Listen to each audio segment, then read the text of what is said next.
Listen to this. A phone call that I got. Good evening, Okay. Let's see. Okay. Brother Frank. This is But Pastor then we just kind of blocked that up. Bush. I'm calling Okay. to let you know I live in Virginia, very that's connected to D.C.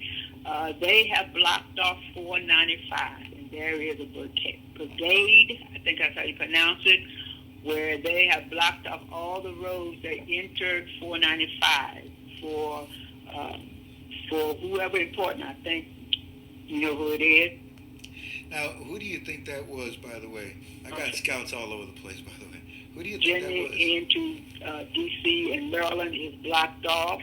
There is I think it's called a line of cars with police and everything military escorting it towards D.C. So I think that's PM probably coming in. Again, right now it is So I wanted to play that for you just to show you that the treatment that Kazemi received was first class. It was the most respectful. I mean, all they needed to do was just roll out a red carpet for this gentleman. That's quite a difference between the way the Obama administration, the way he was treated when the prime minister came to the United States the last time that this happened. Ladies and gentlemen, the plan, the plan was for Kazemi to meet the Fab Four in Washington, D.C. The IMF, the International Monetary Fund, because you see, all this time he's been with the AMF, and your students, you know what I'm talking about. So when he finished with the AMF and the Fab Four, the next plan for him was to come back to the United States and deal with the IMF here, which was one of the Fab Four. The plan was to meet with the Fab Four, with the IMF, and it was a whole lot more than you can imagine that came with Kazemi.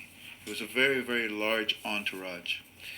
They have covered many different subjects, many different areas, but the majority of what they were covering was the currency of their country, their economic growth of their country. As far as the military goes, that's all established. Did you notice I said currency? I didn't say the monetary reform because that's in the white papers and it is complete, done. Everything's signed. Iraq needs to announce that they have a new exchange rate. We believe, as we have called this UB2B tonight, dissolve. We believe that Kazemi came back to Iraq to a hornet's nest, but it was a little bit different. He found out that there were millions of dollars that were stolen from the CBI auction while he was gone. Of course. He found out who did it, and he arrested hundreds and hundreds of people from the government. He also found out that there was some protesting that was going on in the streets. So Kazemi goes out into the streets, yeah, walks out to the citizens and talks directly to them and calms them down. Fascinating.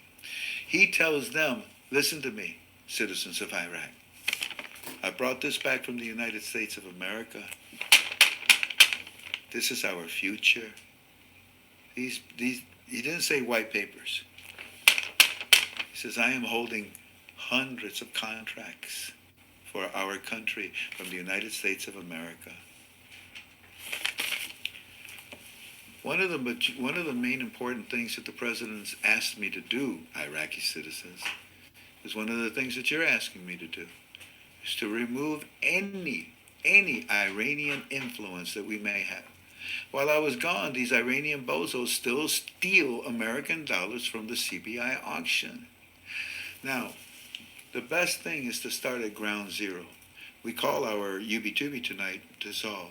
And the reason for it is because, in my opinion, you are about to see, maybe because of orders that were given to Kazemi, Parliament dissolved. If you dissolve Parliament, there is nothing that they can do. There is no voice that they can call upon. There is no law that they can also call upon. If the Prime Minister dissolves Parliament, it simply has to be revoted back in. That's all there is to it. The Prime Minister selects his cabinet, so there's no problem there.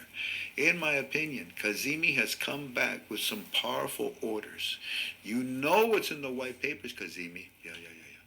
Here, you can have your economic growth. Here's a little extra money too. You can have everything you wanted because you are going to raise the value of your currency. This is what we've agreed upon, right? Yeah.